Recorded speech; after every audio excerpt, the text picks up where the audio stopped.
Tere, siin Tauno. Selles videos vaatame viitamist ja natukene ka muteerimist.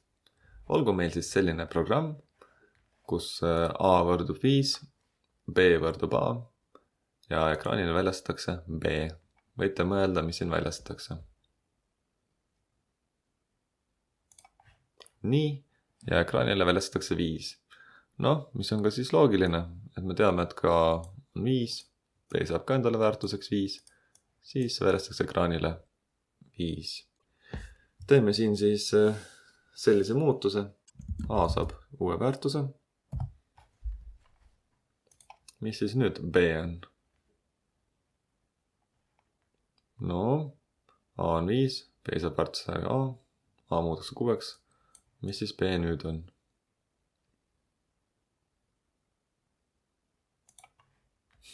B on siis endiselt 5. Ehk siis kui A oli 5, B saab endale väärtuseks 5, A muudetakse 6 ja kui me nüüd A ekraani väljastaksime, siis näeme, et A on 6, aga B on siis 5. Vaatame teist näidet. Siin on mul selline järjend, kus on A. A on siis järjend, mille elemendid on 1, 3, 5 ja 6. Ja siis luuakse teine järjend B, võrdub A. Ja ekraanil väljastatakse A kohal 1. Mis siis ekraanil väljastatakse?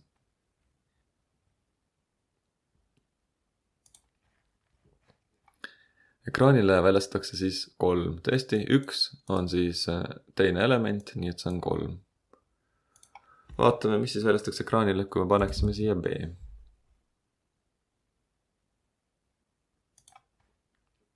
No, samuti 3, kuna B võrdub A-ga, siis B kohal 1 on samuti teine element, ehk siis 3. Ja muudame nüüd siis A-d. A kohal 1 võrdub 7. Väljastame siis ekraanile A kohal 1. No, võite mõelda. See on siis tõesti 7. Ehk sest A muudeti ära, nii et see teine element on nüüd 7 ja väljastatakse ekraanile. Aga mis on siis B kohal 1?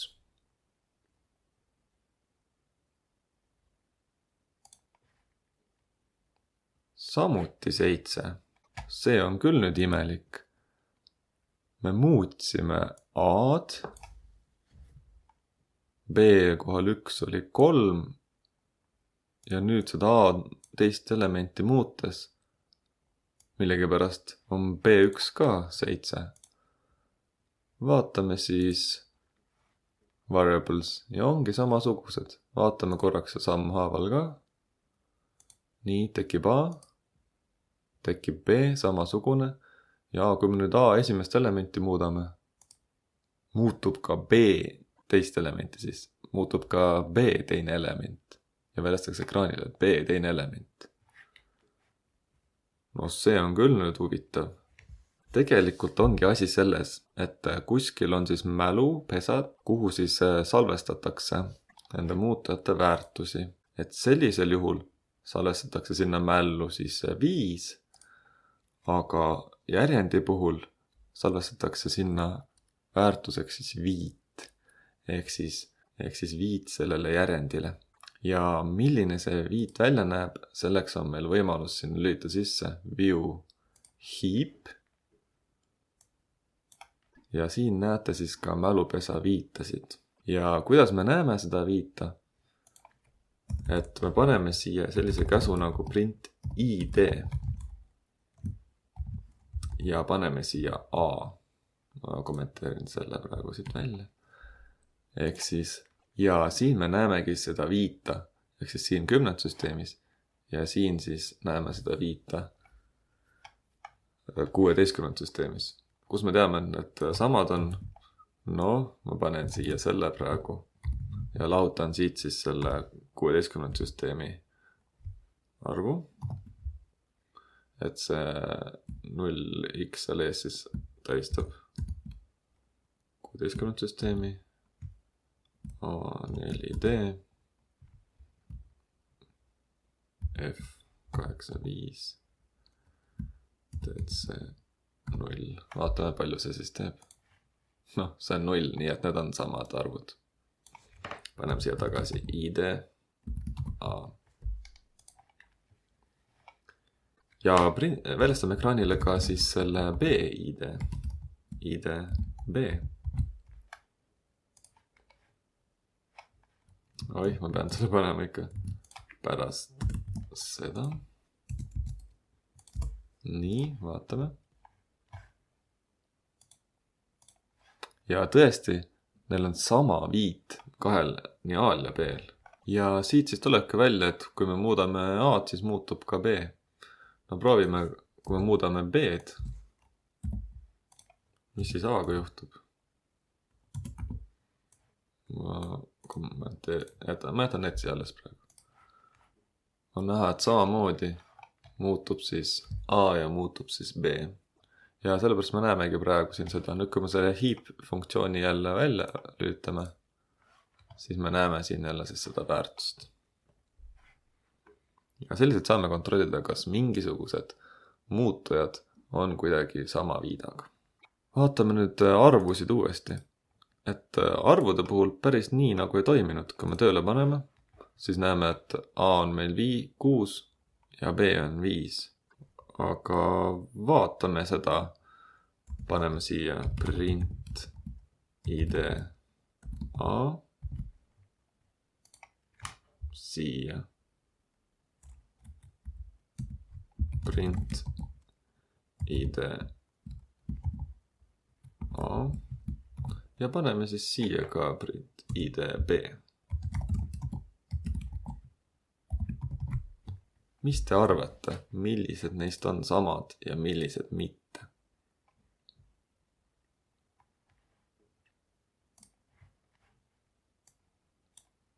No nii, esimene on meil A. Selle ID on siin 9207776. B on kusjuures sama ID-ga. Ja nüüd, kui see A saab uue väärtuse, nüüd A-l on järsku teine ID. Ehk siis tuleb välja, et muutub selle muutumisega ka A viit.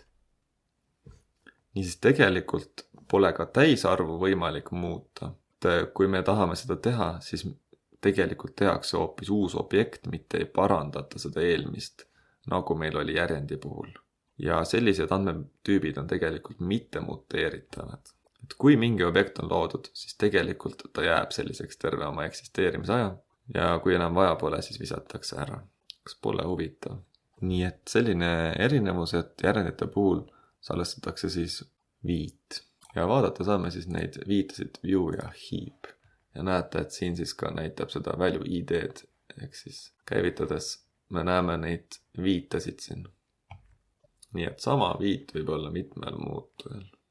Proovime veel sellist asja. Et olgu meil siis selline järjend. Väljastame ekraanile selle viida, ID, see on meil siin olemas.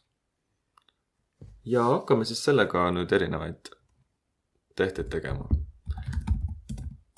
Vaatame kõigepealt, kui muudame näiteks ära järjendi esimese elemendi.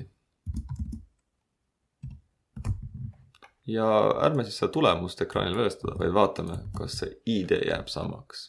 Nii, mis te pakute? Jäi samaks, nii et kui me muudame seda, eks see on muteeritav, siis see viit jääb samaks. Nii, proovime siis sellist käskust nagu append, järjend.append 5. Ja väljastame jälle selle ID.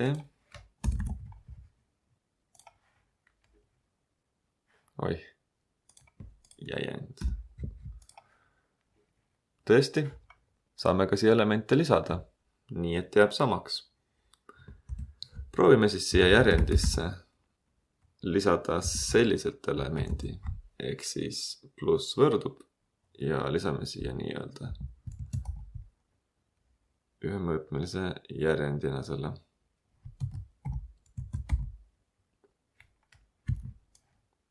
Ja paneme siis siia jälle selle.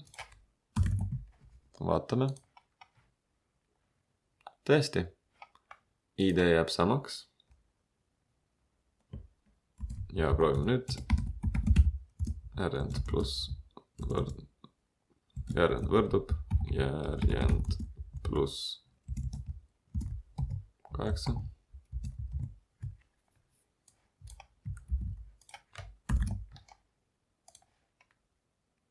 Ja mis nüüd juhtus? Järsku muutus ka siis viit siin.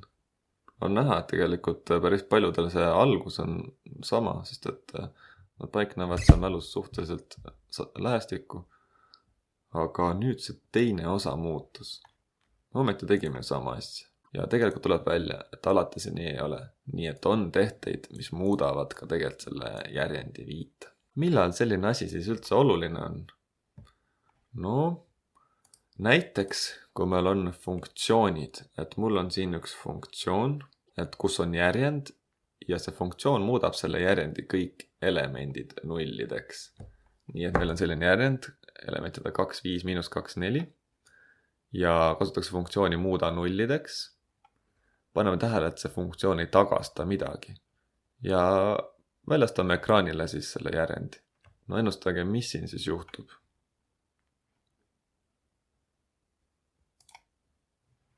Ja tõesti huvitav on see, et vaatamata sellele meil ei ole siin globaalsed muutujad, muutub siis ka sellise tegevusega selle järjendi sisu.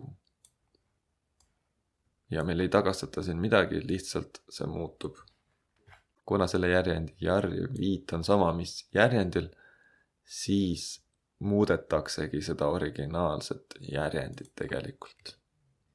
Ja sellisel koha peal tuleb olla ettevaatlik. Kuidas siis esialgne järjend alles jätta? Selleks tuleks teha siin funktsioonis uus järjend ja muuta seda. Nii et ma näitan sellist näidet. Ehk siis, kui me tahame, siis me tuleks siin järjendis luua uus järjend ja hakata seda muutma. Nii et len järjend ja uut järjendit muuta ja siis tagastada see uus järjend. Ja proovime seda ka. Tagasta nullideks. Väljastame selle ekraanile ka. Nii et see tagastab siis selle uue järjendi. No, vaatame. Aha, mul on siin mingi tühik. Tagasta nulliline. Ja on näha, et nüüd juhtus küll nii, et see funktsioon tagastas sama pika tühja järjendi, aga originaalne järjend jäi alles. Mis aga juhtuks siis, kui me paneksime niimoodi? Print. Muuda nullideks järjend. Ja mis siis sellisel juhul ekraanile väljastatakse?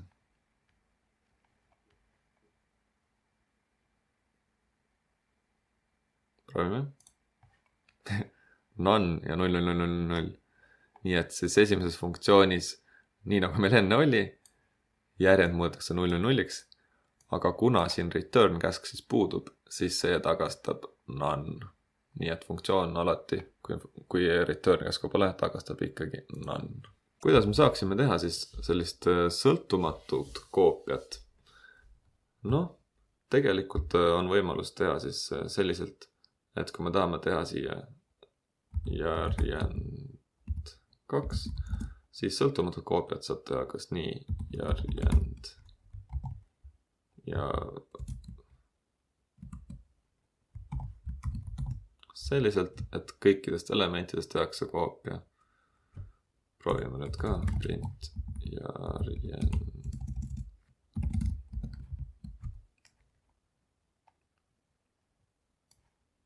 Ma siit neid siia panen. Noh, tehakse koopia.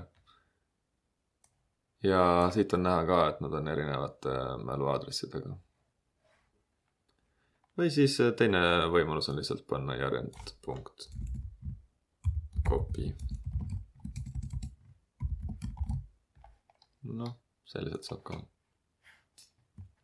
Et väärtus on neil sama, aga mälupesa viit on neil erinev. Seega kokkuvõttes järendi muutujal on viit järjendile.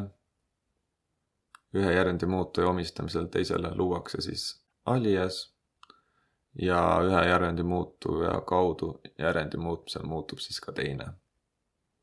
Ja tuleb siis olla ettevaatlik funktsioonis, kus funktsiooni parameetrina antud järend siis edastatakse ikkagi selle viida kaudu. Ja kui nüüd muutma hakata, siis te muutate ka seda esialgset järendit, et kui te tahate, et esialgne järend jääks puutumatuks, tuleks luua siis uus järjend. No vaatame siis korduse mõttes ühe veel. Mul on siin selline järjend, mis teeb vastandiks. Ehk siis on järjend f elementidega 4, -7, -5. Ja siin siis vastandiks tehakse nii-öelda uus järjend. Uus võrdub järjend. Ja siis tagastatakse uus. Ja mis te arvate, mis siis siin ekraanile väljastatakse? Mis on see uus ja mis on see f?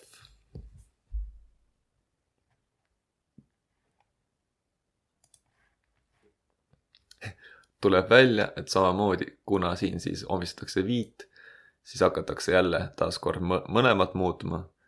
Nii et juhtub selline asi, kus tehakse uued järendid -4, 7 ja 5 selliselt, et mõlemad järendid, nii uus kui see järg siis muutuvad ja selliselt ka see f ja tagastatud uus on samasugused. Ja võtame selle video siis kokku. Meil on olemas ka siis veel erinevad funktsioone, võib-olla tuleb abiks see siis koduste lööde lahendamisel. Ehk siis näiteks kuidas kahemõõtmelist tabelit nullideks muuta. Eks kahemõõtmelise puhul juhtub samamoodi, paneme korraks käima ka. Jah, muutub samamoodi, et kui me seda tabelit tahame muuta, siis me anname ikkagi edasi viida ja seda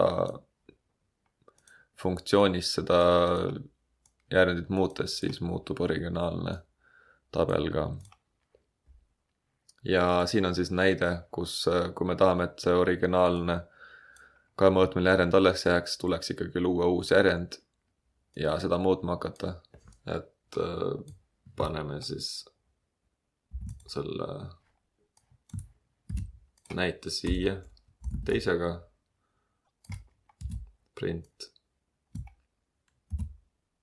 tagasta. Panen siis selle. Ehk siis kahemõõtmelise järjendi puhul samamoodi.